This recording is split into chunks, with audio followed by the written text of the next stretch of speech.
distinto, o sea, yo permito que usted o imprima y pegue o imprima directamente o pegue directamente de otro lado las imágenes impresas, porque obviamente no voy a poner que usted se ponga a dibujar la referencia de los jardines más hermosos del mundo, pues no voy a poner que usted los dibuje, ¿verdad?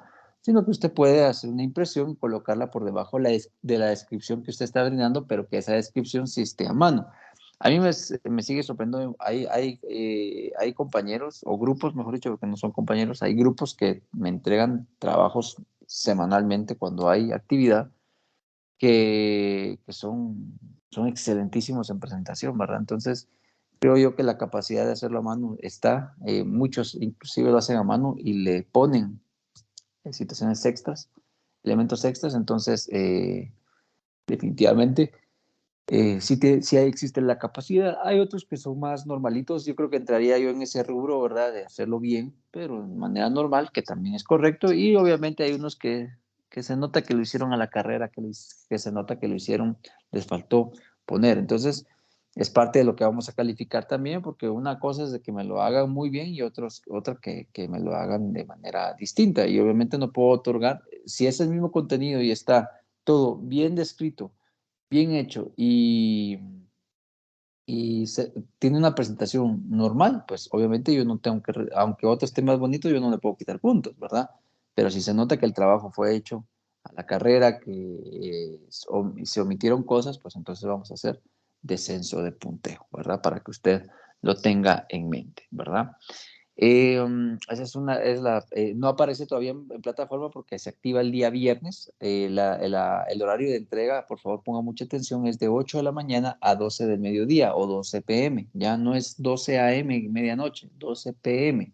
Por favor, porque no quiero tener problemas de que, mire, es que yo pensé que era en la medianoche, entonces yo a las 7 porque ya pasó que un grupo a las 7 de la noche me estaba escribiendo, mire que estoy tratando de subir y no me deja subirlo a la plataforma. Pues ahí le dije, es que era a las 12 la entrega, no a las 12 del mediodía, no a las 12 de medianoche. Entonces, por favor, atentos con eso. También tener en consideración eh, que solo va a estar aperturado durante ese día, entonces no va a haber otro día para entrega. Mire, es que yo no sabía, que no me enteré, que no sé qué, que no sé cuánto, entonces usted me va a estar escribiendo. Yo la mayoría de esos mensajes, ya sea por correo electrónico o ya sea por WhatsApp, rara vez los contesto, ¿verdad? Porque ¿de qué me sirve a mí contestarle? Mira, fíjate que ya no hay, comenzamos con los dimes y diretes de por favor, que mi grupo se va a enojar conmigo, que nosotros no sabíamos, que disculpe, que qué podemos hacer para resolverlo.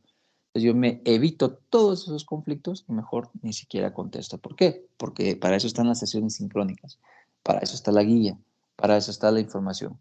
Entonces, yo les suplico, por favor, que ustedes tengan al tanto de eso. Un segundito, chicos, perdonen, un segundito.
Perdonen, ahí disculpen la interrupción. Entonces, como podemos ver, tenemos que tener cuidado con esa entrega para que no tengamos ahí un problemita al momento de ser calificados. Ya, recuérdense que es la última actividad, entonces hay que ponerle ganas y que esto podamos salir avantes, ¿verdad? Sin ningún problema. Recuérdense que los puntos, como se los he dicho en laboratorio, por más de que la comparativa, la presencialidad es posible de que sea un poco distinta al proceso, pues al final los puntos en laboratorio pues no deberían de perderse, ¿verdad? Yo usualmente, usted dirá, ay sí doctor, pero usted nos quitó puntos. Eh, Sin embargo, ustedes tengan en mente eh, de que no, yo de todos modos reviso y veo los detalles que ustedes me presentan para poder ver si es la nota completa o no lo es así. Entonces, otra cosita que yo eh, quería mencionar, y ahí sí eh, siento, es un poquito de catarsis de los dos lados, porque igual, aunque usted no exponga su opinión, pues yo sé que por ahí a algún momento a la comparativa en otros procesos de otros cursos, pues usted lo ha notado. Eh, entonces, hay algunas cositas que hay que tomar en cuenta que al respecto de la actividad virtual que hemos tenido durante el año. Perdón,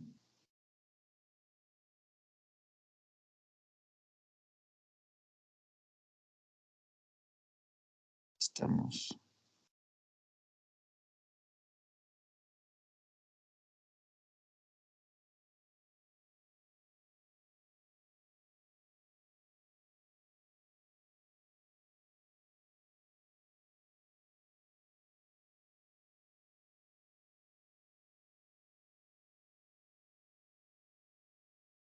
Ahí estamos. Ahora sí, espero que no me moleste eso. Bueno, entonces, sí, hay que hacer una comparativa de lo que sucedió en los años pasados, una comparativa con la época presencial, pero más que todo una comparativa es poder hacer una evaluación de lo que sucedió este año, algo que yo lamento mucho y no es porque yo me haya resistido a hacerlo, es que yo sabía que en el proceso de la clase aquí conmigo, eh, no aplicaba, o bueno, no quise yo darlo porque ya sabía que iba a traer algunos ciertos retrasos. El punto de partida es retraso, ¿verdad?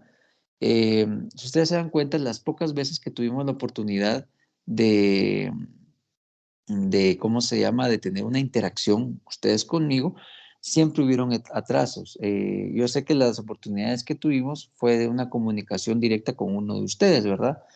Y cuando yo hacía la pregunta, siempre comenzaba, estaba el proceso, ya se los expliqué alguna vez, de que miren, no se escucha muy bien, mal audio o una mala imagen, o procesos de ese tipo. Entonces, yo por eso vi mucho de eso y me quedé con dar clases directamente y yo lo sé, de tipo monólogo, donde yo alego, como típicamente hemos venido haciendo, y he restringido un poquito la interacción con ustedes. Hay ciertas plataformas que nos permiten hacerlo. Les comparto, hace unos días nos estaban dando una capacitación y quisieron hacer esa interacción con nosotros.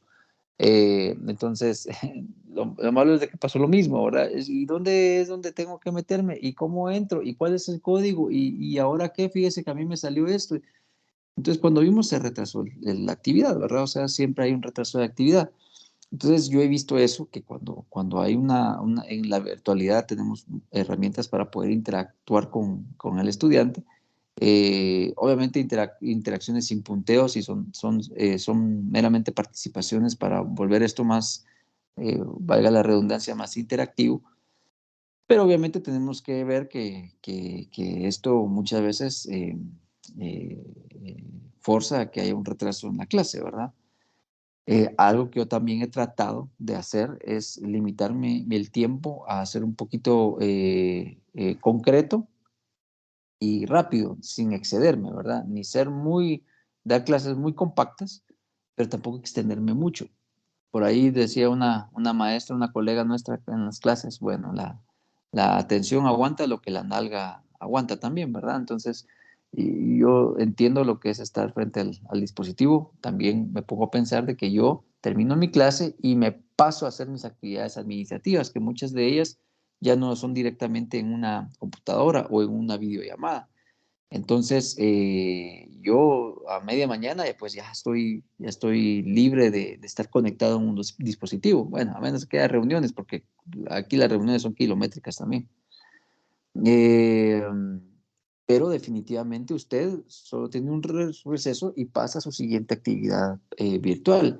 Y después tiene su tiempo de almuerzo y pasa a su actividad virtual. Y posteriormente puede tener o no doble actividad virtual en la tarde. Hay clases en la mañana que usted agarra 4 horas o agarra 3 horas seguidas, ¿verdad? O 2 horas y media. Entonces, tal vez conmigo le queda la gloria desde que entre 1 hora, hora y cuarto estamos nosotros finalizando nuestra actividad. Muchas veces se atrasan los docentes en comenzar clase y eso hace que se extiendan los tiempos de horario. Entonces, hay un sinfín de circunstancias en las que gira todo esto. Entonces, bajo esos términos, yo sí les suplico, les pido perdón, mejor dicho, les pido perdón de que tal vez debía haber sido un poco más interactivo con ustedes, interactuar más con ustedes, pero mi excusa en este caso, mi justificación es de que yo quería hacer más fluida la clase, ¿verdad?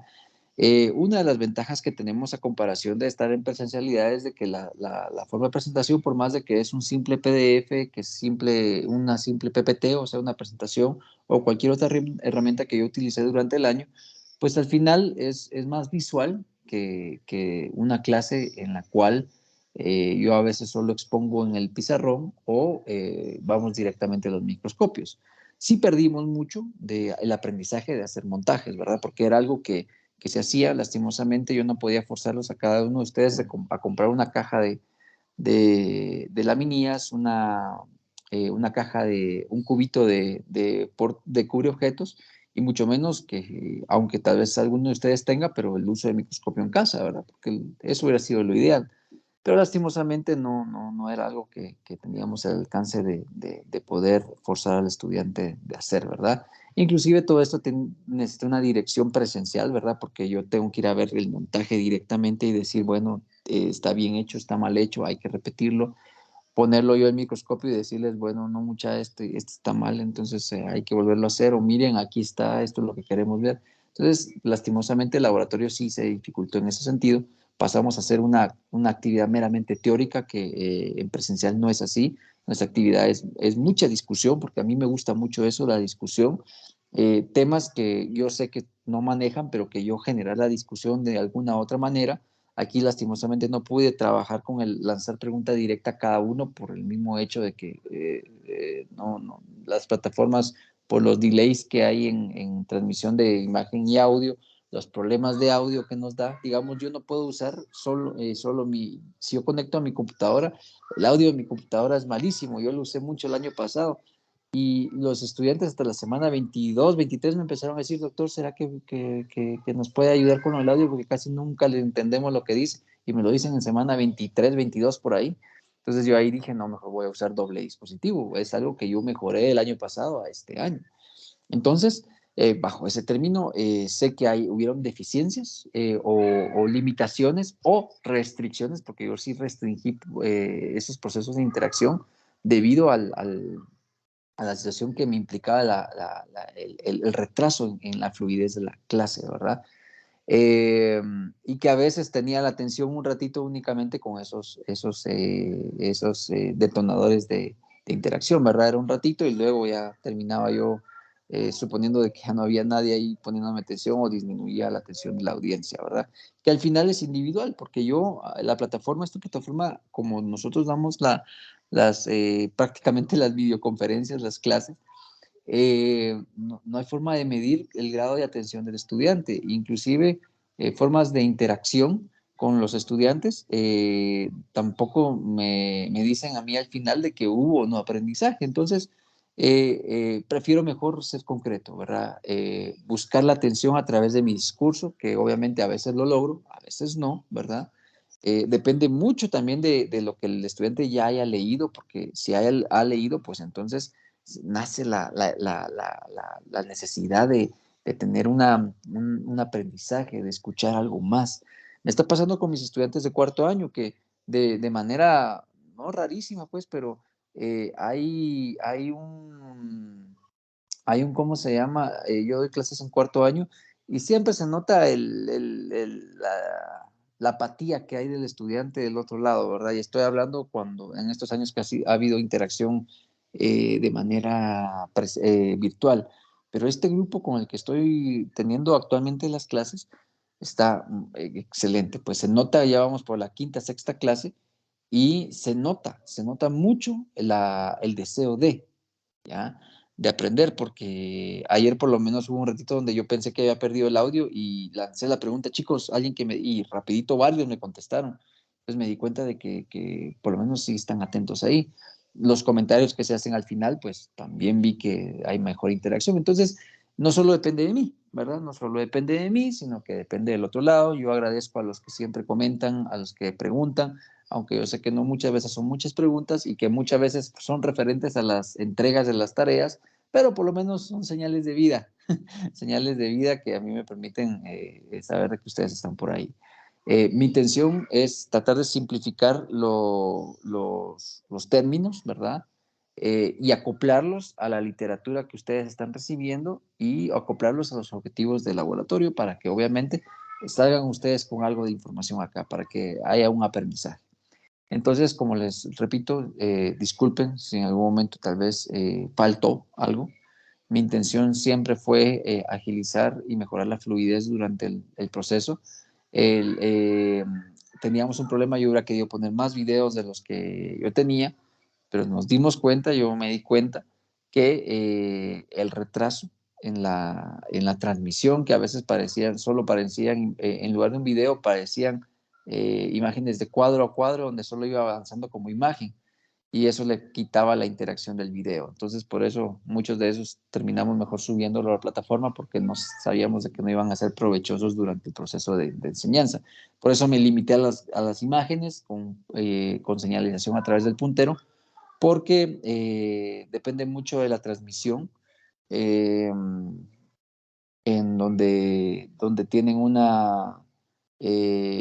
imágenes ya más planas, por así decirlo, en el cual yo utilizaba para la demostración. Entonces, esa es una de las situaciones que quería comentarles. También sé que fuera de todo, el modo de calificar, el ser estricto en algunos aspectos, el no aceptar cambios o situaciones fuera de hora, todo, yo sé que para muchos fue pérdida de puntos, para muchos fue algo muy riguroso, ¿verdad? Para muchos fue algo innecesario, para muchos tal vez no fue agradable, pero lastimosamente, como yo siempre les explico a algunos grupos cuando en presencial y en virtual, me decían, mira, mire doctor, fíjese que pasó esto, y era una justificación, pero yo decía, si yo te obedezco a ti, te excedo ante tu petición por la justificación que me presentas, que usualmente era por problemas grupales en lo presencial y aquí en lo virtual, usualmente por fallos de conexión.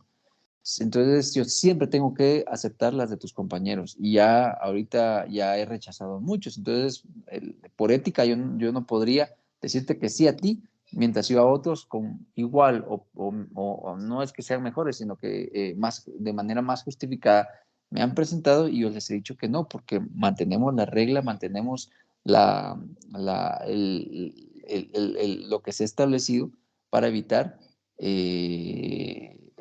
sobresaltos o salidas del proceso de evaluativo que se está haciendo. Entonces, para muchos tal vez quedaron inconformes. El año pasado me lo dijeron muchas veces. Recuerdo que una compañera me escribió, le devolví diciendo que no era justificación y que disculpara, no podía acceder a su petición de entrega. Entonces ahí fue donde ella me respondió como usted sí tiene los recursos para poder estar conectado, algo así me escribió, pues no entiende la situación que muchos de nosotros estamos pasando y definitivamente yo entiendo. Lo entiendo muy bien porque al examen final, al examen parcial nunca faltan, ¿verdad? Es difícil escuchar que alguien por un factor económico como tal no pudo comprar una tarjetita y evaluarse. Usualmente es gente que de todas maneras debería existir un gasto si estuviera en presencial. ¿Es más complejo de lo que estoy diciendo? Definitivamente. Es más complejo porque las situaciones para algunos se las han visto muy difíciles en este proceso, que ya es 2020, perdieron trabajo y todavía es el momento que papá y mamá posiblemente no han logrado salir del bache económico que la pandemia les trajo, ¿verdad? Entonces yo entiendo las situaciones, las circunstancias de que tampoco yo puedo regirme. ¿Por qué? Porque ¿cómo probar de que esa es la justificación más franca que podemos encontrar? Entonces entramos en esa situación en la cual cedo o no cedo, comprendo o no comprendo, doy otra oportunidad o no doy otra oportunidad. La ventaja es de que la mayoría ha hecho el esfuerzo, mejor dicho, no la mayoría, casi todos han hecho el esfuerzo de estar en conexión. Esa es otra razón por la que yo agilizo también los tiempos, porque algunos no tienen Wi-Fi como muchos de nosotros tenemos, donde un pago al mes y tenemos internet ilimitado. Muchos tienen que estar pagando constantemente, pagan para sus clases de la mañana, pagan para sus clases de la tarde, se acaban los datos y tienen que volver a pagar. Entonces yo comprendo esa situación, por eso a veces trato de minimizar el tiempo, porque para beneficiar a aquellos que están invirtiendo diariamente en conexión de internet. Pero son circunstancias que lastimosamente nos orían la situación que estamos viviendo, ¿ya? Definitivamente nosotros no le pediríamos este esfuerzo económico de sus papás para el pago de Wi-Fi o de un dispositivo para poder recibir las clases de mejor manera, si no hubiera actividad virtual. Y si estuviera en presencial, los que no son de Shela tendrían que estar pagando un pensionado, tendrían que estar pagando una alimentación, transporte, fotocopias, libros, porque hay muchas cosas, seres de oficina y todo eso, porque al final son necesarios, ¿verdad? Entonces usted me dice, sí, pero es que está difícil la cosa. Imagínese que estuviera en presencial bajo esos términos económicos que afectaron la pandemia. Tendríamos nosotros, usted tal vez sería imposible poder venir a estudiar porque la exigencia de presencialidad pues es un poco mayor. ¿Ya? Entonces, nosotros también estamos haciendo el esfuerzo, nosotros estamos tratando de que se hagan las cosas, pero sí se tienen que mantener lineamientos y reglamentos al momento de entregas o algunas cosas específicas. Entonces, para que usted sepa que no es con mala intención, sino que nosotros también tenemos que respetar los mismos lineamientos que hemos plantado desde el inicio. ¿Ya? Bueno, ese es otro aspecto. Ya para ir terminando, pues bueno, solo recordarles de que ya el otro año hay una gran posibilidad. Esto no estoy oficializando yo, no significa que ya es oficial, pero yo creo que ustedes y yo sabemos de que este proceso de la pandemia, pues a nivel nacional, a nivel de salud pública, pues ya se ha liberado mucho de las restricciones que alguna vez tuvimos en el 2020. Ya niños de primaria básico en instituciones públicas y privadas ya están acudiendo a sus clases normales. Creo yo que a nosotros nos dejaron de presionar en que forzáramos, no forzáramos, sino que ya nos presentáramos por los procesos, los problemas que hay ahorita de toma de edificios, o mejor dicho, del centro, por las situaciones que están ocurriendo en Guatemala con el rector. Entonces, creo yo que por eso se dio la presión de la presencialidad por esa circunstancia. Entonces, nosotros no tenemos ahorita esa situación de que vamos a regresar. Esperemos, porque lastimosamente nuestros compañeros, en este caso, que están haciendo las tomas de las instalaciones, pues bueno, es lo que ellos consideran correcto, ¿verdad? Queda a tela de juicio propio si es o no correcto, porque eso ya es algo muy personal, la opinión personal de que si es la solución. Por ahí siempre va a salir el comentario de que como es la única manera de ser escuchados. Lo malo es de que perjudican, ¿verdad? Yo a eso voy, de que se perjudica mucho. La virtualidad nos ha abierto la puerta de que ya de manera virtual podemos nosotros continuar nuestros programas de docencia, a pesar de que estén tomados los módulos, ¿verdad?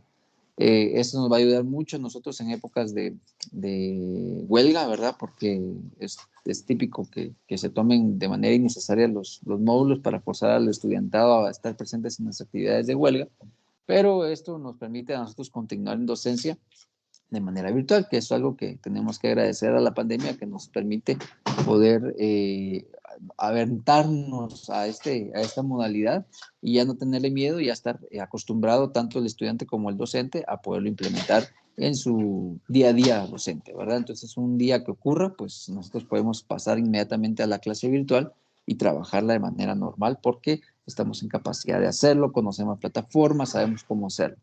De igual manera, yo aprovecho esta clase, yo sé que no está aquí presente, pero para que ustedes lo sepan, reconocer el esfuerzo que se hace, un esfuerzo que ha venido desde el 2018, la doctora Rocío, que nos ha capacitado en el manejo de plataformas virtuales, ¿verdad? Ella se ha encargado no solo de ayudarnos en la plataforma de Moodle, que gracias a ella la pandemia no nos agarró en pañales, pudimos nosotros comenzar el 2020 con una plataforma virtual que año con año ha ido mejorando. Año con año hemos tenido evaluación de lo que hemos hecho el año anterior y hemos mejorado para el siguiente año. Entonces nosotros tenemos ahorita esta versatilidad en la plataforma, conocimiento de recursos, manejo de la misma, interacción con la misma. De igual manera, hemos visto cómo en plataformas de videollamadas hemos tenido esa mejoría también. ¿Por qué? Porque si ustedes se recuerdan, en 2020 usábamos Zoom y Meet, ¿verdad? Después estas restringieron ya a partir de 2021, en el mes como de agosto, creo yo, restringieron las grabaciones y obviamente las grabaciones se convertían en parte de nuestras evidencias. Entonces, al respecto, nosotros tenemos una forma nosotros de poder realizar la actividad. La doctora Rocío también se encargó de la capacitación y el uso de plataformas de videollamada. El proctoring, que ella lo planteó en primer año y se ha replicado creo que en algún otro año, pero en primer año se hace constantemente. El proctoring nos ha ayudado mucho. Entonces, reconocer que las personas que han estado detrás de esto, también Lic Patricia Calderón, Lic Clarisa, que actualmente es la coordinadora de primer año. Lic Patti fue coordinadora en el 2020 y 2021. Entonces, con ella se sembraron las bases que ahorita estamos viendo la cosecha de toda esa prueba y error que existió de esa investigación. El trabajo que hizo doctora Rocío en este sentido no es un trabajo de que a ella le decían qué hacer de partes más altas, no, ella buscaba cómo solucionar.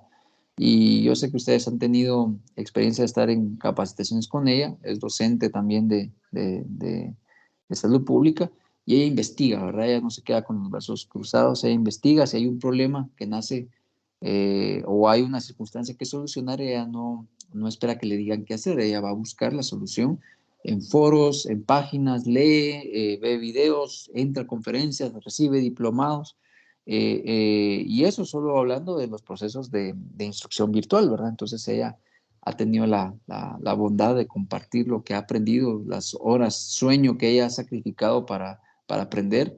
A nosotros nos simplifica en un taller. Entonces definitivamente hay que reconocer esa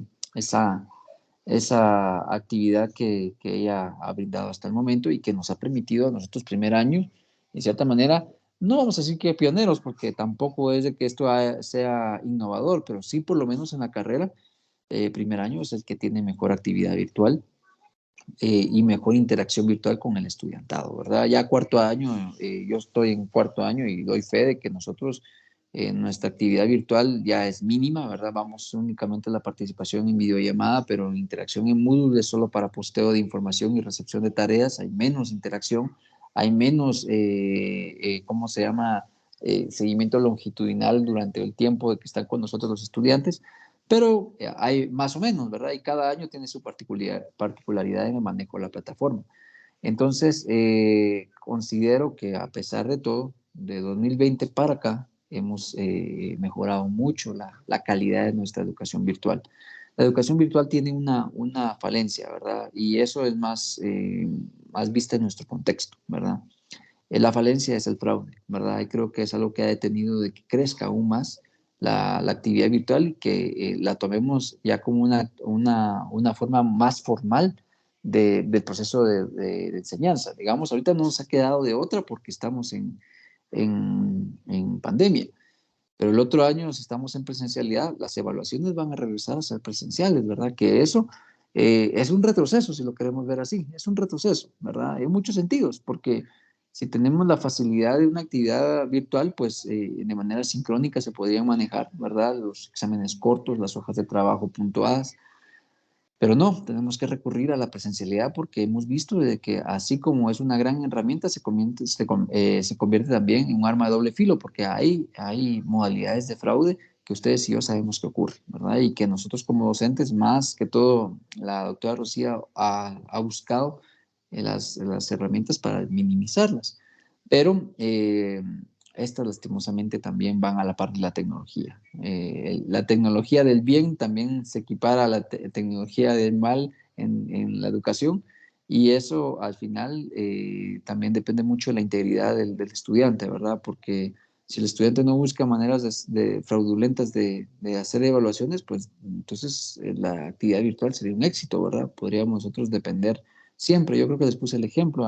Para mí sería perfecto llegar a un examen presencial y decirle, jóvenes, tomen una hoja del escritorio, contarse su examen, cuando terminan lo dejan ahí y yo retirarme de la clase. Eso sería una utopía, sería utópico ese pensamiento, porque yo sé que no ocurriría, ¿verdad? Yo estaría seguro que si eso ocurre, va a haber revisiones con celulares, van a sacar libros, van a trabajar en parejas, en tríos, en grupos, en toda la clase van a solucionar la evaluación. Y lastimosamente, que sí se podría hacer, que sería una muy buena herramienta, pero lastimosamente tenemos que medir el conocimiento individual y ahí es donde se dificulta cuál es la mejor herramienta para hacerlo. Ustedes se dan cuenta, yo he trabajado en grupos, ¿verdad? Hay en momentos en trabajar en grupo, hay uno que siempre soluciona y el otro que solo transcribe, ¿verdad? Y a pesar de que la transcripción puede darme a mí una parte de conocimiento, no es lo mismo, no es lo mismo. Entonces, por eso es de que nosotros seguimos en la anticuada forma de evaluar y calificar, debido a que necesitamos presionar al estudiante a una lectura a conciencia del texto para corroborar la comprobación de lectura, que es la evaluación, sea exigente también, porque recuérdense que nosotros estamos, bueno, todas las carreras pues al final deberían tener ese pensamiento, porque estamos formando profesionales y tenemos que formarlos desde la parte de conocimiento, del aspecto de conocimiento, tenemos que formarlo de la manera más exigente, pues, porque no va a egresar usted sin conocimiento, tiene que saber, ¿verdad? Y a veces ese saber es difícil comprender que uno aplique esas evaluaciones, pero lastimosamente es la única manera de comprobar si usted hizo la tarea de ir a leer y comprender en casa, ¿verdad? Esperemos de que también eso vaya mejorando en la presencialidad, apoyado de las actividades virtuales para que para que usted sea más asequible la adquisición de puntos. Bueno, yo creo que con eso estamos. Creo que era parte de lo que yo quería comentar. La actividad que vamos a tener hoy, hoy si se da cuenta, vamos un poco más tarde, pero yo necesitaba decirles esto, ¿verdad? Porque cada uno tenemos que reconocer nuestras deficiencias. Yo reconozco las deficiencias que tuve durante mi proceso de docencia, pero compartirles a la par las justificaciones que yo tomaba en cuenta. Esperemos que en futuras actividades virtuales, ya no necesariamente por pandemia, podamos tener ¿cómo se llama? Una mejor interacción, ¿verdad? Una interacción que nos permita a todos crecer y nos permita a todos tener la capacidad de aplicar y de adquirir conocimiento. Bueno, eh, vamos a, vamos a platicar hoy. El tema de hoy es un tema muy sencillo, es un tema que vale la pena que usted sepa. Obviamente no es un tema de profundización. Recordemos que estamos en primer año. En primer año estos temas no deberían discutirse, pero esto viene a amarrar en cierta manera muchas cosas que estuvimos platicando nosotros durante el año, ¿ya? Yo voy a hacer mención a algunas de ahí, por eso es de que yo les hacía de su conocimiento de que es tan importante que usted sepa que todo curso de primer año es básico para el conocimiento ulterior en la carrera. Nada de primer año hay que menospreciar, ni los cursos prácticos, porque la mayoría de estudiantes menosprecia los cursos prácticos. Yo soy de la opinión de que debería haber más en los años posteriores, segundo para adelante, debería haber más presencia de este tipo de cursos, porque nosotros no somos puramente teóricos, ¿ya? Nosotros como médicos podemos tener un perfil distinto en conocimiento práctico, bioquímico, físico y matemático, ¿ya? Físico-matemático, aunque usted no lo crea. Y vuelvo a traer el ejemplo de que yo le pregunto a jóvenes que están en años superiores a ustedes, usualmente ya en el hospital, calculame tal medicamento, que es una simple regla de tres y no lo saben hacer, ¿ya? No tienen calculadora y rápido dicen, es que no traje calculadora y digo yo, no poder hacerlo manualmente. Bueno, mentalmente sé que tal vez no todos lo podemos hacer, pero manualmente, bueno, jalo un papelito y hago mi operación matemática, mi multiplicación, mi transformación a porcentaje y después ya convertirlo al valor. Entonces ahí tenemos un problema. Calcularme la superficie de área corporal del paciente o el índice de masa corporal y se mete a la aplicación porque no sabe hacer la operación, no sabe hacer raíz cuadrada, no sabe hacer cuadrados, no sabe hacer suma y resta. Entonces, la verdad que en eso sí estamos, y eso que es aritmética, no estamos ni siquiera entrando a álgebra, que ya es lo que muchas veces nos piden a nosotros en la física matemática de primer año. Vamos a las épocas de hacer trabajo de graduación o trabajos de investigación en los diferentes programas y tenemos el mismo problema. No saben hacer manejo de análisis estadístico básico, ¿verdad? Entonces, sí es en definitiva de que nosotros necesitamos profundizar en estos conocimientos. No solo es teoría médica, sino que en la teoría médica, gracias a la investigación médica, sé que nosotros tenemos datos que tienen relación con la física y matemática, con la bioquímica. Prueba de ello, cuando ustedes vayan leyendo en otros años, van a notar de que ya hablan de volúmenes, ya hablan de presiones, de flujos, y eso necesitamos comprensión teórica de aspectos prácticos, así decirlo, de conocimiento en física, matemática, conocimiento de bioquímica. Entonces, no menospreciemos lo de primero y cuando estemos en segundo, en tercero, no menospreciemos los de segundo y así sucesivamente. Todo lo que está en la carrera al final sirve de base para lo siguiente, ¿ya? Y cuando usted egrese, pues esa base y que dependerá qué tan buena base hizo usted, de cuánta apreciación tuvo usted, cuánto valor le dio a esa base, le va a servir para su especialidad y eso mismo para una segunda maestría, un posgrado que usted va a recibir y así sucesivamente. Entonces, nunca veamos lo que tenemos en el momento, nunca lo menospreciamos. Entonces aquí yo voy a tratar de estar atando cabos, ¿verdad? Para que hablemos. Hoy vamos a platicar acerca de la leucemia linfocítica aguda. Es una enfermedad, ¿verdad? No vamos a entrar al detalle, no vamos a profundizar, sino que solo voy a ir mencionando algunas cosas para que usted conozca una patología y la importancia de esta y al final tener un amarre también de las situaciones en valores que hemos estado platicando durante todo el año. Entonces, una leucemia linfocítica aguda es un tipo de cáncer, un cáncer en la sangre. Cuando yo hablo de un cáncer en la sangre, significa de que las células sanguíneas están enfermas, ¿ya? Y están enfermas de un proceso erróneo en su proliferación, en su formación celular. Sabemos de que la sangre se produce o las células sanguíneas se produce a nivel de la médula ósea, los huesos largos y planos son los que contienen médula ósea y ahí es donde inicia a producirse, a diferenciarse de esas células sanguíneas que eh, van a determinar el proceso de leucemia en su momento. También tenemos órganos linfáticos, hay órganos linfáticos en los que maduran o se producen células linfáticas, células inmunitarias, perdón, principalmente, y que hoy en alguna de esas hasta también se destruyen las células sanguíneas, como el eritrocito en el vaso. Entonces, sabemos de que son órganos del sistema linfático también. Aquí, ¿qué pasa? Pues en la leucemia linfocítica hay mayor producción de linfocitos, ¿verdad? Que es un tipo de célula sanguínea. Lo veíamos el linfocito en núcleos, ¿verdad? Ahí les expliqué, les mostré un linfocito, hoy lo vamos a volver a ver. El linfocito es un tipo de glóbulo blanco, pertenece a la línea de células blancas de las líneas de las células sanguíneas y es más común en grupos etarios en niños entre los 2 a 4 años. Ojo, aquí es el pico, ¿verdad? Y recuérdense que cuando hablamos de las medidas de tendencia central, aquí es un pico modal porque es un grupo, un intervalo que es frecuente, entonces es donde es más frecuente, es el pico modal de esta enfermedad. Pero esto no implica que no puede presentarse un poco antes o después de esta edad. Entonces, es más frecuente en niños y en este grupo etario, pero también puede presentarse en otras edades. ¿Qué es lo característico de esto?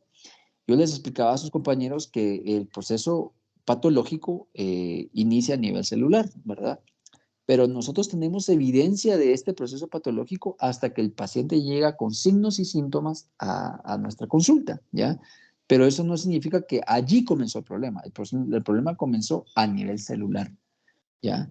Y esa alteración a nivel celular, pues, llevó a que el tejido y que el órgano se alterara y por eso tenemos datos clínicos, por eso tenemos signos, por eso tenemos síntomas. Entonces, en este tipo de patología, ojo, quiero hacer mención de esto, tenemos que tomar en cuenta de que el que un paciente tenga fiebre no significa que tiene leucemia o que el paciente tiene falta de apetito no significa que tenga leucemia. Por sí mismas, cada una de estas patologías no dicen, por sí mismas, o sea, solitas, no dicen de que es leucemia. El conjunto de patología, de signos y síntomas, nos tiene que llevar al análisis entre los posibles diagnósticos diferenciales de una leucemia linfocítica aguda, ¿ya? Por sí mismo, un signo o un síntoma no nos va a decir, ah, tiene hemorragia, usted lo que tiene es una leucemia. No, pues hay muchas causas de hemorragia. ¿Tiene solo fatiga? ¿Usted tiene leucemia? No, hay muchas causas de fatiga y a veces hay muchas que son mucho más frecuentes, ¿ya? Entonces, la sumatoria de estos signos y síntomas son los que van a traernos a nosotros a la sospecha junto con otras patologías y nuestro deber es a través del método de WID hacer un análisis y confirmación y descarte de diagnósticos para obviamente saber cuál va a ser la terapéutica o el tratamiento apropiado para nuestro paciente. Entonces, la hemorragia es típicamente reconocido acá, hemorragias en distintos sitios, hemorragias ante traumatismos o lesiones. Entonces, vemos de que el paciente sangra más de lo necesario o durante una limpieza de los dientes hay hemorragia o hay una hemorragia nasal o si es una niña de mayor edad, ¿verdad? Y que ya está menstruando, pues la menstruación es abundante y duradera. Entonces, hay que ver de que el paciente pueda reportar hemorragias, ¿verdad? Vuelvo a repetir porque yo sé que más de alguno acá sangra la nariz frecuentemente y va a decir, "Ah, tengo leucemia". No, tiene que investigarse el cuadro, tiene que ver si hay algo más que apoye ese diagnóstico diferencial. Y ya después de tenerlo como sospecha de diagnóstico diferencial, hay que ir a corroborarlo con los métodos diagnósticos para confirmar la presencia de una leucemia una o descartarla, ¿verdad? Entonces, como digo, yo sé que algunos se lavan los dientes y cuando terminan de lavarse los dientes, pues ven que escupen la pasta y con sangre. Eso no es leucemia, eso es, lo más seguro es placa bacteriana, ¿verdad? Entonces, más que ir con el hematólogo, hay que ir con el dentista a que les diga si hay una placa bacteriana, si hay una gingivitis, algo que esté causando de manera local y usted con el traumatismo mecánico de lavado se está produciendo eso. Entonces, no quiero que piensen ustedes que si usted tiene uno de estos, seguro entonces tiene leucemia. No, no es así el análisis.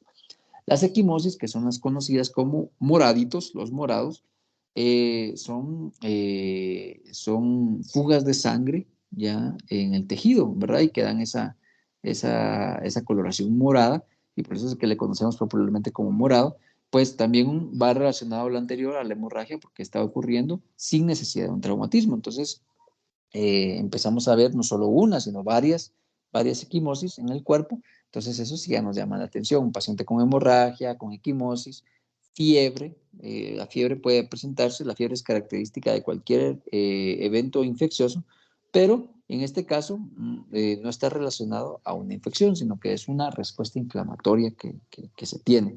También hay infecciones. Aquí es donde viene lo confuso. ¿Por qué? Porque estoy comentándoles de que no hay infecciones, pero hay fiebre.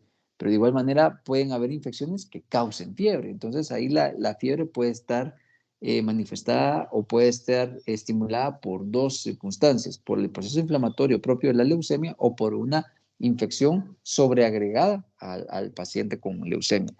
Usualmente el paciente con leucemia también puede tener infecciones a repetición, ¿verdad? Infecciones que pueden ser infecciones leves o inclusive severas y decir, ¿qué está pasando? ¿Por qué el niño no mejora? ¿Por qué el paciente, a pesar de que se está tratando adecuadamente, vuelve a recaer en infección o vuelve a tener una infección o no logramos eliminar la infección? Y por eso hablamos de infecciones repetitivas, ¿ya?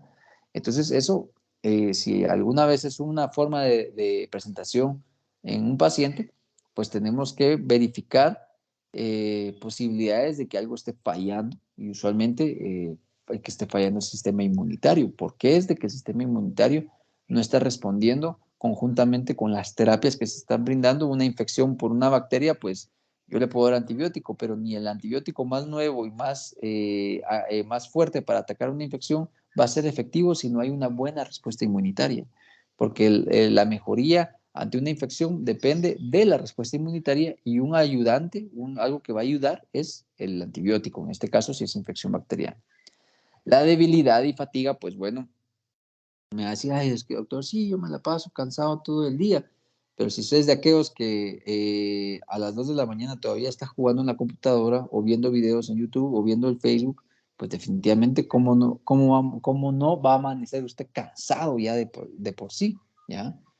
O si no se está alimentando bien, porque lo suyo es chucherías o cosas menos nutritivas, entonces también eso va a repercutir en su rendimiento físico, ¿ya? Entonces, hay que ver que en este caso nosotros tenemos que correlacionar la debilidad y la fatiga con otros síntomas. Y obviamente estamos hablando de circunstancias a veces tan básicas como caminar hacia otro cuarto, hay fatiga, o ponerse la ropa, hay fatiga o hay una suprema debilidad que impide que el paciente inclusive pueda tener sus actividades normales básicas durante el día. La pérdida del apetito es algo clásico. ¿Qué niño no come mucha? Yo tengo una hija y ha sido una batalla campal los últimos años con ella al respecto, ¿verdad? Hasta ahorita que ya me come un poco más. Y si usted ve, la mayoría de papás siempre pelea con esas faltas de apetito que coméntelo, no, es que no tengo hambre. Inclusive ustedes, ay, es que a veces no tengo hambre, pero a veces no es tanto que no tengan hambre, sino que no les gusta lo que les ponen, ¿verdad? Entonces, a veces el interés también juega un papel muy importante para el apetito en los niños, ¿verdad? Entonces, no todo niño que tiene falta de apetito o pérdida de apetito significa que tiene leucemia, no, hay que, como les digo, hay que buscar cosas más lógicas y más frecuentes que puedan cursar. Si es un niño completamente sano, pero que no está comiendo bien, pues hay que buscar otras cosas que puedan estar pasando, hay que estimularle la alimentación de manera visual para que mejore. Entonces, aquí es lo que voy de que son cosas que pueden presentarse, pero no que de manera aislada, pero tampoco significa que sean de primas a primera leucemia.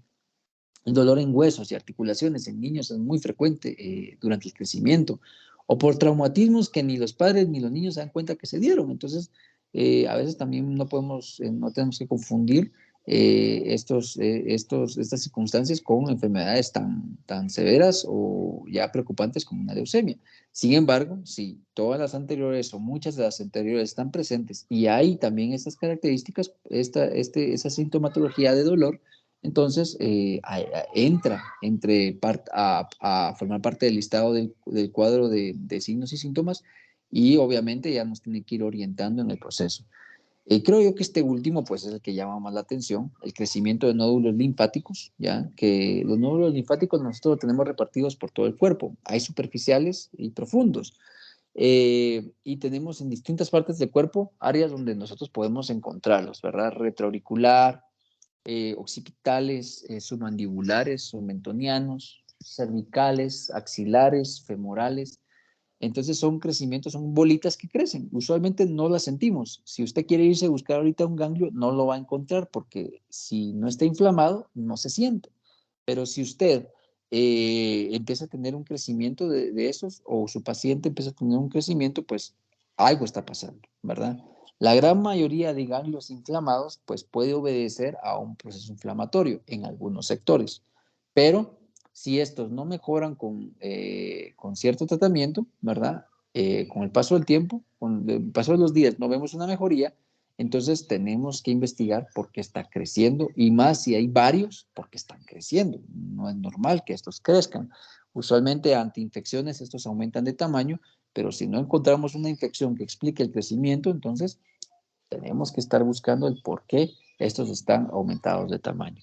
Y usualmente nosotros tomamos biopsias de esos ganglitos. ¿Qué significa biopsia? Los extraemos y los mandamos a estudiar para que nos confirmen si es únicamente inflamación o si esconde detrás alguna enfermedad de este tipo, de este perfil que estamos hablando hoy, que sea algo maligno, algo malo, ¿ya?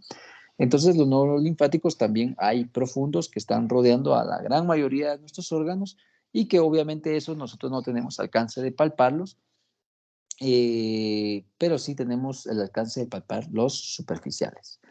Entonces, aquí tenemos imágenes de morados o equimosis, que es el nombre médico de llamarlos, hemorragias, que en este caso es una epistaxis la que estamos evidenciando, la fiebre, ¿verdad? Que es un hallazgo muy común en la población pediátrica, ¿verdad?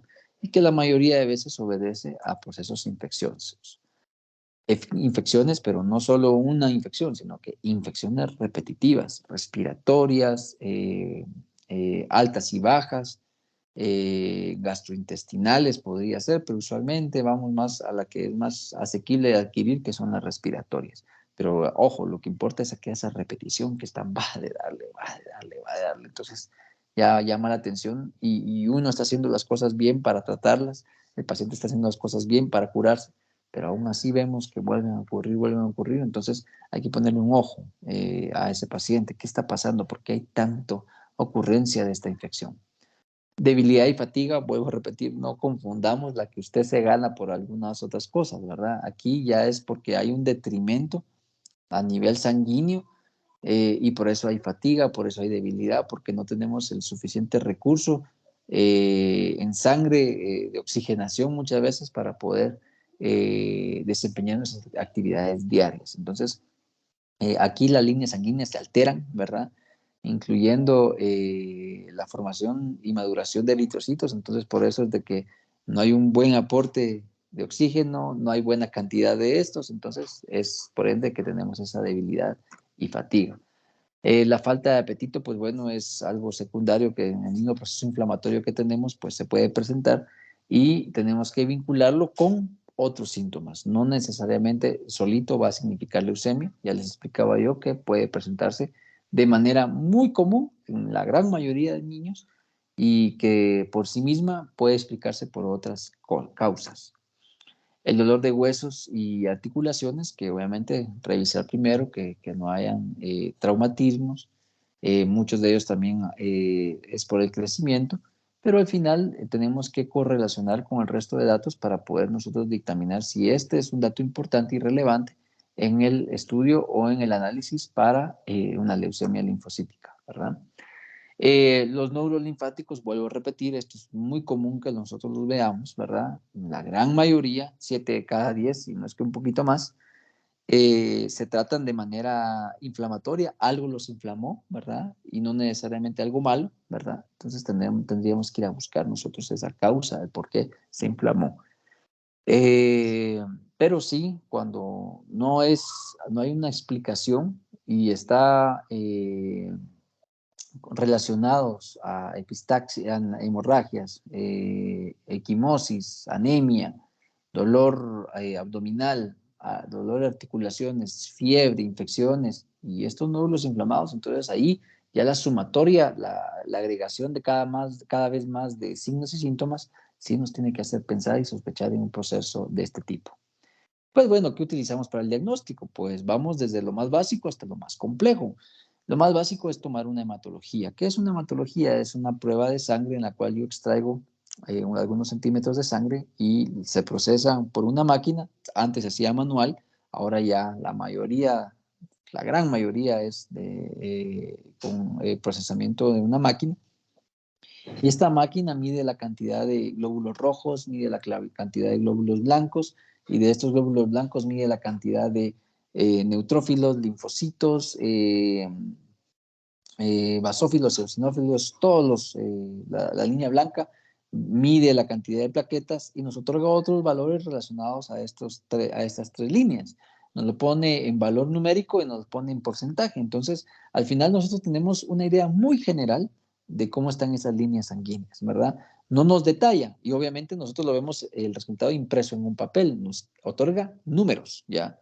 Pero esos números nos ayudan a saber cómo se están comportando, ¿verdad? Si están elevados, si están disminuidos, si están normales o si algunos están más que otros, entonces al final nos terminan dando ese tipo de datos. Ese es el más básico que podemos hacer, al igual que los tiempos de coagulación. La sangre afuera del cuerpo tiene un tiempo en segundos en los que se coagula, ¿ya? Entonces, si usted viene y se saca sangre y esa sangre la echa en un recipiente y la deja ahí, lo más seguro que al regresar va a encontrar un coágulo, ¿ya? Entonces lo que hacen es medir el tiempo que tarda la sangre en coagular y los tiempos de coagulación, eso es lo que nos dicen, ¿verdad? Si la sangre se coagula en un rango específico, es normal, ¿verdad? Si la sangre tarda mucho en coagularse, eso significa que no es normal.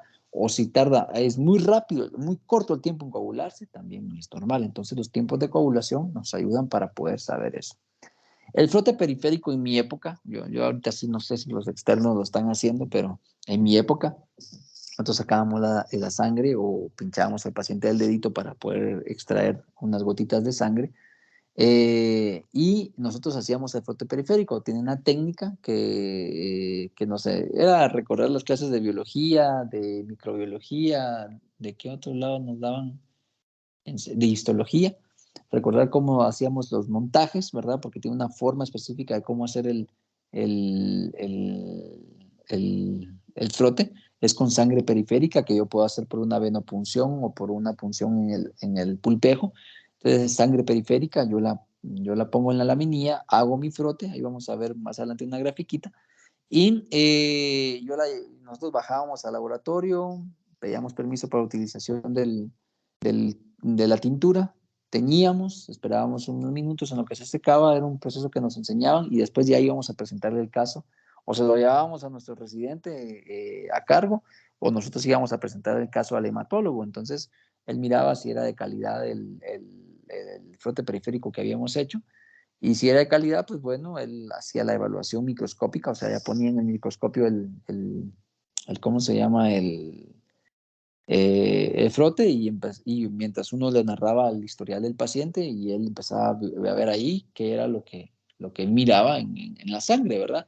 Entonces ya no era un papelito el que estábamos viendo, sino que ya mirábamos un frote sanguíneo, ya mirábamos una imagen microscópica, una muestra microscópica de la sangre, y con eso, pues ir a ver qué estaba pasando, si hay normalidad, si habían anormalidades celulares, tanto en población como en forma, como en estructura o comportamiento de las células.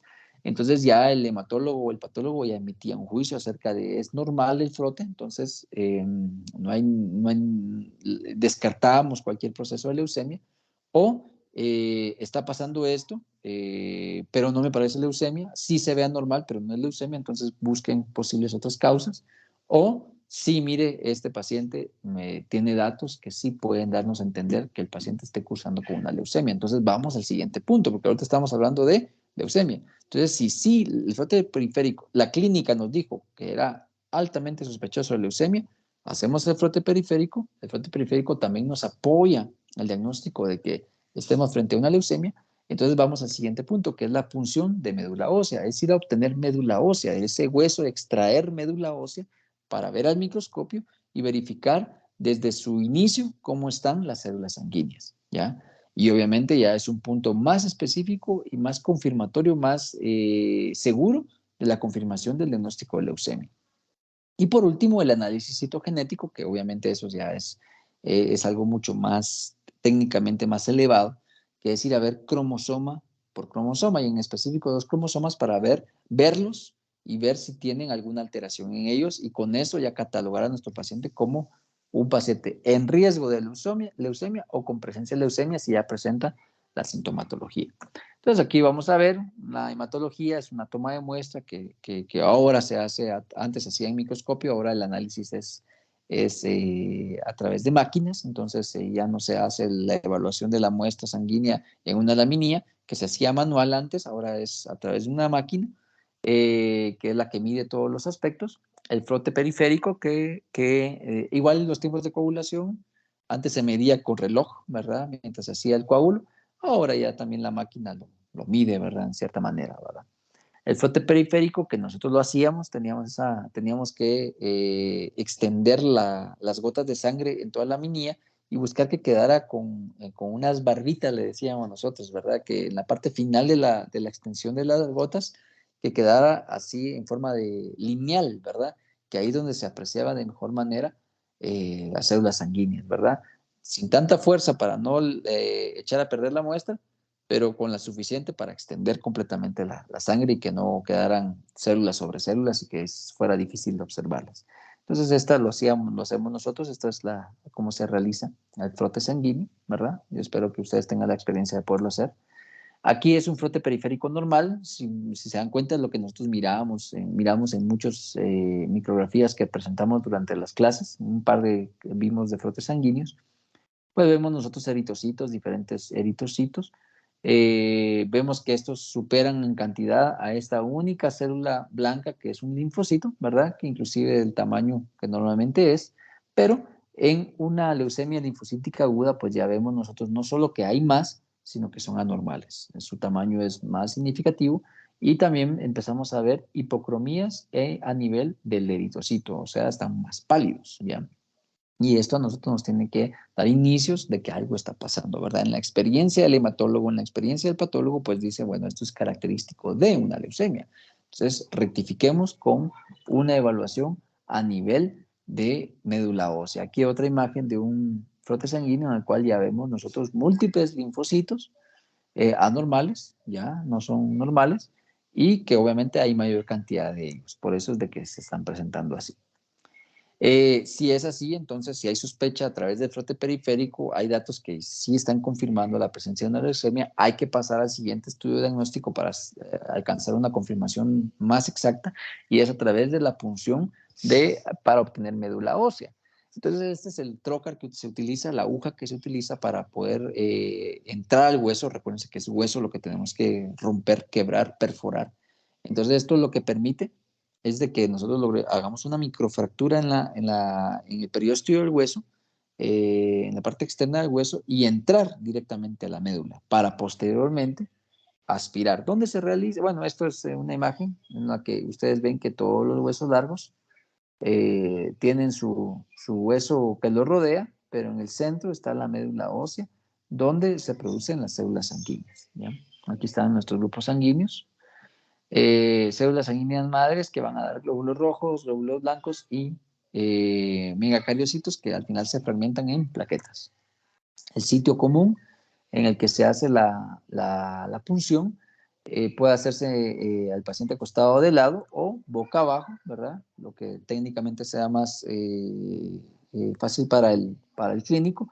Y como les digo, es entrar, romper el hueso, fracturar el hueso y entrar a la médula ósea, el hueso esponjoso, donde podemos encontrar nosotros médula ósea y ya estando ahí, nosotros conectamos la jeringa de aspiración y aspiramos la médula ósea, ¿ya?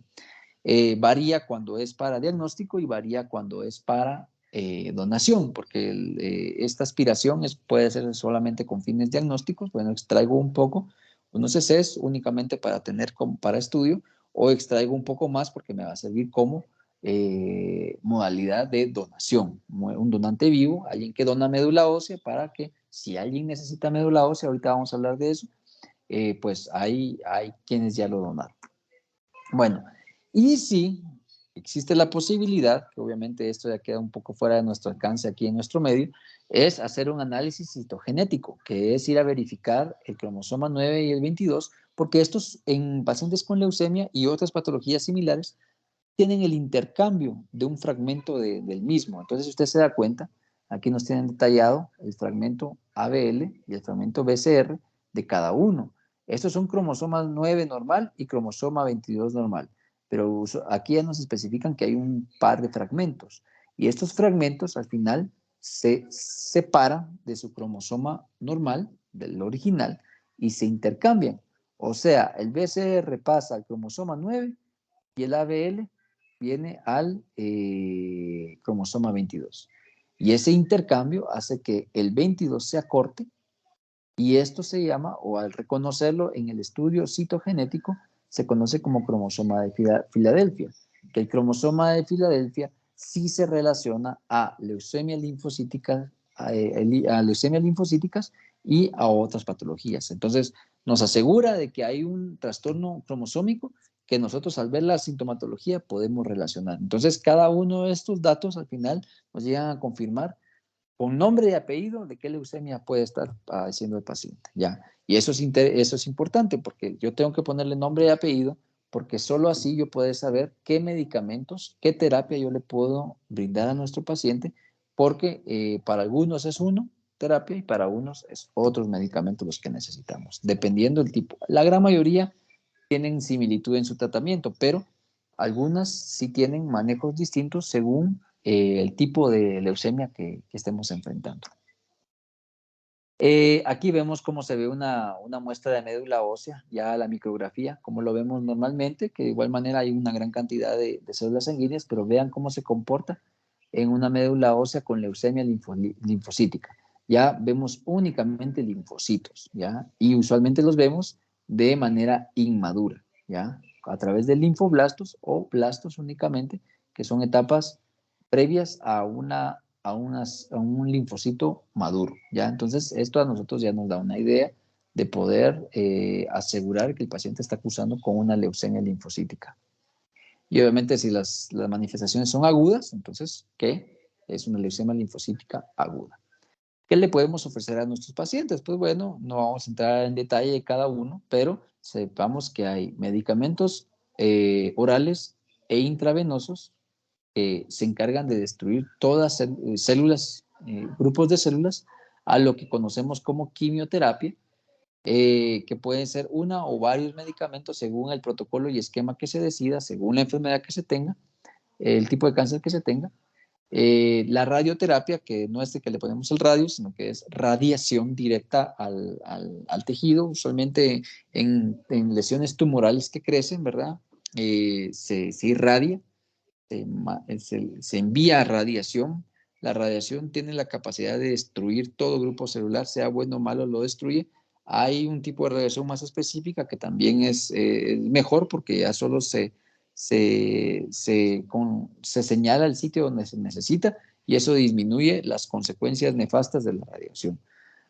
También el trasplante de médula ósea y trasplante de células madre, pues bueno, es una muy buena opción. Obviamente esto requiere niveles de atención más elevados. ¿Por qué? Porque son unidades especiales para estos. Estos se hacen procedimientos especiales y también con recursos, ¿verdad? Económicos también, porque lo que se hace aquí necesita equipo necesario, necesita material necesario para poder realizar. Para poder hacer un trasplante de médula o de células madre, necesitamos eliminar completamente la médula del paciente. Entonces, el paciente tiene que ir al uso de medicamentos que eliminen completamente su médula ósea y eso los expone. Y aquí es donde entramos a aislamiento inverso. El aislamiento normal es de que alguien está contaminado y yo lo aíslo, así como pasó con el COVID, que alguien está infectado con COVID, yo lo aíslo porque no quiero que contamine a los de afuera. Pero el aislamiento inverso habla de que alguien está susceptible a infecciones, entonces yo lo aíslo porque yo soy el contaminante, el que estoy afuera soy el contaminante. Entonces es un aislamiento inverso. Muchos de estos tienen que ir a unidades especiales de trasplante, donde primero pasan una etapa ¿cómo se llama?, de eliminación de médula ósea y eso implica que pierde sus defensas. Entonces, el más simple catarrito que usted pueda tener es completamente dañino, puede ser mortal, letal para él, ¿ya? Entonces, ya después de eliminar completamente la médula, el tejido de médula ósea, entonces ya esos valores que tendrían que aparecer en una hematología o en estudios de este tipo caen significativamente hasta que no son perceptibles. Entonces yo puedo decir ahí, puedo hacer una siembra de una nueva médula, ¿verdad? La médula que ya donaron, o como pasa a veces, que ahorita voy a platicar de eso, pueden sembrar células madre, ¿ya? Que son potenciales, tienen el potencial de ser cualquier célula, Entonces, con un poco de médula ósea, pues ya se siembran las células madre y esto permite una proliferación de una nueva médula ósea. Y esto es lo que puede ser curativo para los pacientes con leucemia, ¿verdad? Muchos de ellos pueden mejorar únicamente con la quimioterapia, muchos de ellos no responden, entonces tienen que ir a un trasplante de médula ósea.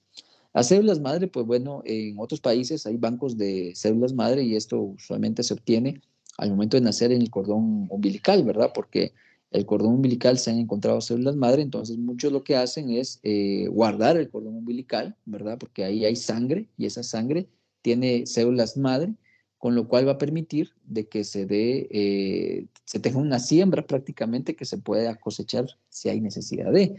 Pero obviamente en nuestro medio no tenemos la disponibilidad en el sistema público de poder tener un banco de células madre y por obvias razones porque se necesita el mantenimiento de estas, ¿verdad? Por eso es de que después entramos a las compatibilidades, que necesitamos una donación de un órgano o en este caso una donación de médula ósea, empezar a buscar donadores, ¿verdad? ¿Quién puede ser un donador compatible? Porque una de las ventajas de la médula ósea es de que es donante vivo, entonces no tengo que esperar al que alguien se muera para poder recibirlo, es un donante vivo. Entonces cualquiera de nosotros puede ser donador de médula ósea, pero si no tenemos cultura para donación de sangre, ya va a ser menos para médula ósea. Entonces, al final, la compatibilidad nos habla de que hay algo que se llama en el cuerpo que se llama complejo mayor de histocompatibilidad, o mejor dicho, lo resumo en histocompatibilidad. Histo es el prefijo de tejido, entonces compatibilidad de tejido. Entonces, si somos dos personas extrañas, ya, y yo quiero ser donante de usted o yo quiero recibir algo de alguien, de un extraño, primero tengo que ver si somos compatibles, porque si me dona algo y no somos compatibles, mi cuerpo va a responder a esa donación y lo más seguro que va a haber rechazo, ¿ya? Entonces, por eso mismo yo tengo que verificar que hay una compatibilidad al respecto. Algunos tejidos se pueden limpiar de esta compatibilidad, otros no. Entonces es necesario que exista la compatibilidad. Y inclusive, aunque la compatibilidad se lave, es un término que así se dice, no es que directamente se lave con algo, sino que se eliminan los marcadores de compatibilidad, pero ya en un proceso posterior, ya cuando ya se ha dado la donación y comienza el proceso de aceptación, de manera tardía puede haber un rechazo porque no era compatible. Entonces, por eso es de que se tiene que buscar lo más compatible que sea. Entonces, cuando alguien necesita una donación, hay unas películas que la decisión más difícil, me dijo una compañera que se llamaba una y la otra sí, la verdad que no me acuerdo, pero recuerdo que alguna vez vi dos películas de estas donde se habla de esto, de que se tiene a un hijo para poder brindarle médula a otro hijo o sangre, no me acuerdo qué era, creo que sí era médula. Y ese niño que nació para ser donante de su hermano, decía, porque yo siento que mi propósito en la vida es solamente venir a salvar a mi hermana y yo no quiero ser así. Ella se negaba a los procedimientos de donación porque eran muy dolorosos. Y obviamente era un tema bioético en la familia, ¿verdad? Porque los padres querían que ella fuera la donadora de médula para su hermana, pero ella ya no quería ser donadora para su hermana. Entonces, obviamente esto habla de que la aceptación o la compatibilidad es más efectiva o es más probable que sea adecuada entre familiares, entre hermanos, ¿ya? Entonces, yo tengo un tío, una prima, madre, hija, entonces es más probable porque mi línea sanguínea es similar, entonces hay un mayor chance de compatibilidad. Les comentaba al grupo de ayer, los gemelos no idénticos también tienen un poquito más de chance, bueno, se comportan como hermanos normales porque son los no idénticos, son aquellos que nacen el mismo día, pero son diferentes, ¿ya? Son gemelos no idénticos, ¿ya? eh, ellos tienen material genético distinto, ¿verdad? Es como si fueran hermanos que nacieron en distinto tiempo. La diferencia es de que nacieron en el mismo parto. Y los gemelos idénticos, esos sí los que tienen la máxima capacidad de compatibilidad, porque ellos comparten casi todo el material. Si no es por decir que son una copia exacta del material genético, ¿ya? Entonces hay mucho más probabilidad de una aceptación del trasplante. Entonces, todo esto ya son cosas muy elevadas que ustedes espero que en un momento reciban, entiendan, porque es parte de los procesos de tratamiento que se puedan brindar. Y la psicoterapia familiar, que fuera de lo médico, también hay un aspecto psicológico que hay que tratar en estos pacientes. Entonces tenemos el uso de quimioterapias, que como les digo, lo que la mayoría es intravenoso, pero también ya hay quimioterapéuticos orales. Tienen sus efectos, porque lastimosamente tienen sus efectos. Estos quimioterapéuticos no son selectivos, o bueno, lo que se busca ahora es que sean más selectivos. Entonces, por eso, uno de los lugares donde también se termina afectando es en las células que se encargan del crecimiento y producción de cabello. Entonces, por eso los quimioterapéuticos afectan, o mejor dicho, causan caída de cabello, porque afectan a ese nivel el crecimiento del mismo, ¿verdad? Y sufren caída. La radiación que obviamente es una herramienta, pero sabemos que tiene sus consecuencias.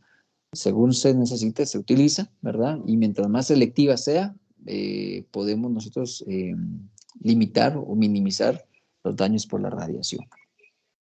El trasplante, pues como les digo, un donante vivo a quien se le extrae médula ósea y esta se produce o se le realiza una, eh, se le introduce al receptor, eh, más o menos en volumen, pues rondará lo que ya en preparación completa, pues lo que podría ser una unidad de células de sangre, ¿verdad? Todo dependerá de lo que se necesite, la experiencia que se tenga para administrar, pero ya se le transfunde al paciente, se le reintroduce al receptor del donante, obviamente siempre buscando la compatibilidad entre ellos. Garantizar la eliminación de lo anterior, ¿verdad? El trasplante de células madre, pues bueno, se extraen células madre del donante, ¿verdad? El paciente recibe un tratamiento para destruir todas las células formadoras de sangre, usualmente es por quimioterapia, y posteriormente recibe las células madre vía intravenosa para poder buscar una nueva siembra a nivel de la médula con estas células y por ende lograr un nuevo crecimiento de médula ósea y que el paciente obviamente se tiene que ir a estudios posteriores del trasplante si no hay crecimiento de células malignas, ¿verdad? Porque por eso es de que tiene que garantizarse la eliminación completa para que cuando se dé la siembra no haya un crecimiento de la célula maligna también, ¿verdad? La psicoterapia es importante, ¿verdad? Vemos que la mayoría son niños, pero independientemente si son niños o adultos, tenemos que ir a la psicoterapia, tenemos que brindarle psicoterapia al paciente. Muchas veces ellos lo rechazan, ¿verdad? Más que todos los adultos. Los niños usualmente, pues siempre si se hace de la manera lúdica, pues ellos son más receptivos a la terapia psicológica, pero idealmente tendría que ser psicoterapia al paciente, ya sea como lo miramos con los payasitos, o ya un poco más tradicional, que es escuchar al paciente sobre los problemas que conlleva el sufrir un cáncer, el sufrir una leucemia, y esto ayuda a la aceptación. Yo creo que eso es algo de lo que tenemos que hablar. Y aquí de una vez ato algo que es necesario que hablemos. Hay por ahí en redes anda circulando un meme, porque al final es un meme, pero no tiene el fin de entretener de ese sentido cómico, sino que menciona, es una gráfica con un texto donde dice el paciente ya lo está pasando bastante mal con su enfermedad. No les causes más angustia, no les causes más dolor, no les causes más problemas, ¿ya? Entonces, es algo importante que nosotros como médicos desde chiquitos, así como ustedes están comenzando, que sepamos de que nuestros pacientes están afligidos por pequeña o gran enfermedad que tenga, si están exagerando, si no lo están, igual están pasando penas por su enfermedad. No contribuyamos a hacerle más difícil el sobrellevar su enfermedad. Entonces, por favor, tenemos que ser ahí sí que humanos, al momento de ser empáticos con nuestros pacientes, porque es parte, no solo es brindarles ayuda médica, sino que también ser empáticos con ellos, porque es parte de lo que necesitamos hacer como médicos. También la musicoterapia se ha visto que ¿quién de nosotros no? La música ha sido algo que nos ayuda a desahogarnos sentimentalmente o emocionalmente, pues también ellos puede ser, ya sea escucharla o practicarla, puede ser un mecanismo de una válvula de escape ante las situaciones que pueda estar sobrellevando por la enfermedad que cursa. Y esto es importante, y aquí es donde a veces hay un poquito de rechazo, ¿verdad? Porque no toda la familia quiere participar en una psicoterapia. Yo siempre se lo digo a mis pacientes, terapia psicológica o psiquiátrica no significa que estén locos, ¿ya? Porque es lo primero que se piensa, yo no estoy loco, sino que los psicólogos y psiquiatras saben poder, procedimentalmente están entrenados para poder promover que el paciente exteriorice emociones, ¿ya? Que para algo somos buenos son para restringirlas o reprimirlas. Y recuerden que eso también causa un daño orgánico, ¿verdad? Por eso es de que la mayoría de enfermedades no son biológicas, sino son somatizaciones de eventos emocionales o psicológicos que se presentan. Entonces, la psicoterapia en este grupo de pacientes o familia del paciente, el grupo cercano, pues es ideal para que den ese primer paso ante esta situación que es la aceptación. Y la aceptación va a permitir el que esto, a pesar de que puede llevar a un buen término o a un mal término, de que haya una salud mental que nos permita aceptar las situaciones que estamos viviendo, ya sea como personas o como familia. Entonces, la psicoterapia familiar también es muy importante. Aquí hay algunos ejemplos de algunos deportistas que tienen como rutina o que participan en la donación activa de médula ósea o algunos en donación de sangre. Como les digo, es algo que nosotros como personas tendríamos que tener como cultura, ¿verdad? Los médicos a veces tenemos un poquito de restricción al respecto, ¿verdad? Yo como cirujano tengo a veces un poco de restricción en la donación porque mi profesión es de riesgo, porque estoy en riesgo como estoy expuesto a sangrados, ¿verdad? A lesiones por punción, entonces mi profesión es de riesgo, entonces en algunos lados no me topan por ser cirujano, ¿verdad?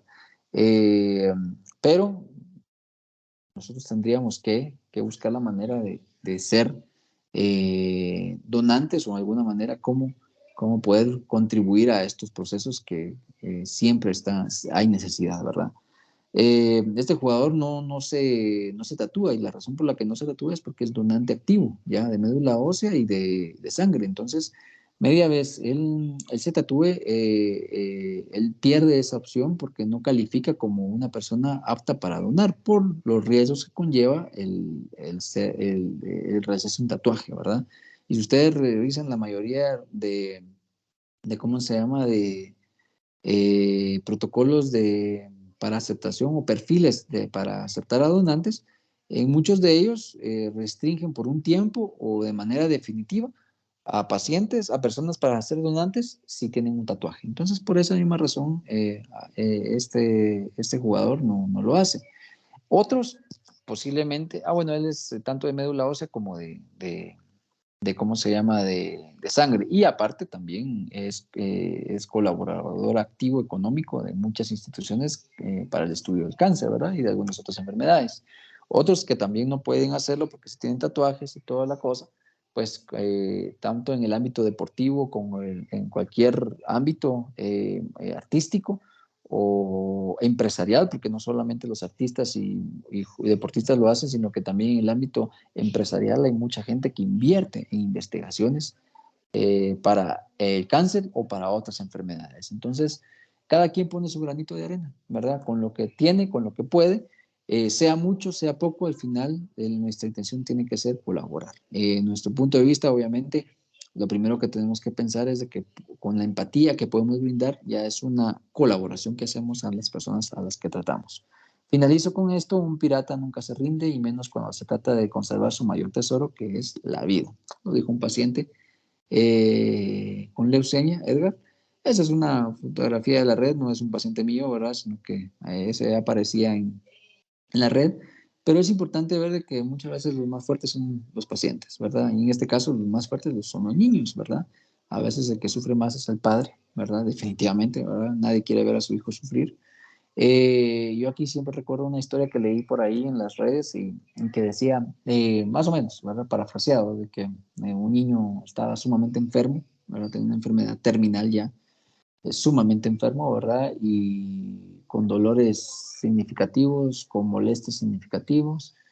Y su mamá lo miraba sufrir, ¿verdad? Su mamá llegó al punto llegó al momento en que sí, vio que era el sufrimiento mucho el niño y le dijo, un niño de 5 o 6 años, le dijo, mira, eh, si ya luchaste, ya diste lo mejor de ti, ya hiciste todo tu esfuerzo por combatir esto, pero creo que nos ganó, ya. Y si tú estás listo para irte, pues vete, le dijo, yo no te voy a reprochar nada, ya no quiero que sufras, eh, y quiero que tú estés descansando y en paz. Tú decides, es tu decisión, ya no luches por mí, yo estaré bien, le dijo, y le dice el nene, sí, mami, yo la verdad que ya no aguanto, ¿verdad? Pero yo lo hacía por ti porque miraba que tú sufrías mucho, entonces yo iba a aguantar por ti. La mamá en lágrimas le decía, no tengas pena por mí, yo estoy conforme con lo que hemos hecho, he visto todo lo que tú has hecho por mí para estar conmigo, pero déjame decirte que yo estaré bien, ¿verdad? Y que aclararon ahí esas cosas en una inocente plática, ¿verdad? Una plática entre una mamá y su hijo. Y siguieron durmiendo. En eso ella se levantó del baño y cuando regresó encontró a su hijo ya que había muerto, ¿verdad? Entonces, a veces los niños son más fuertes que nosotros los adultos, comprenden mejor la muerte que nosotros, aunque, o le temen menos a la muerte que nosotros, ¿verdad?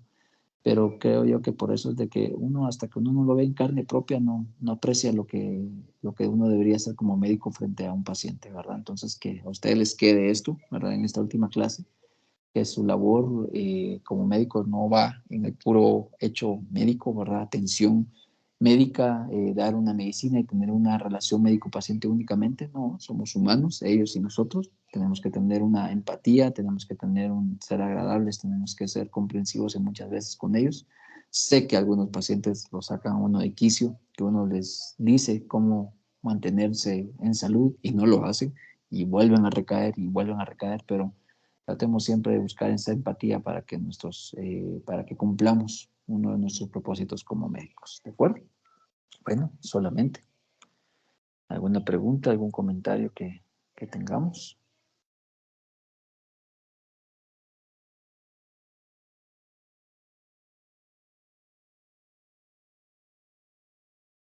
Por acá. Bueno, si no hay comentarios, si no hay dudas, pues solo queda decir que fue un gusto haber trabajado con ustedes. Disculpen si en algún momento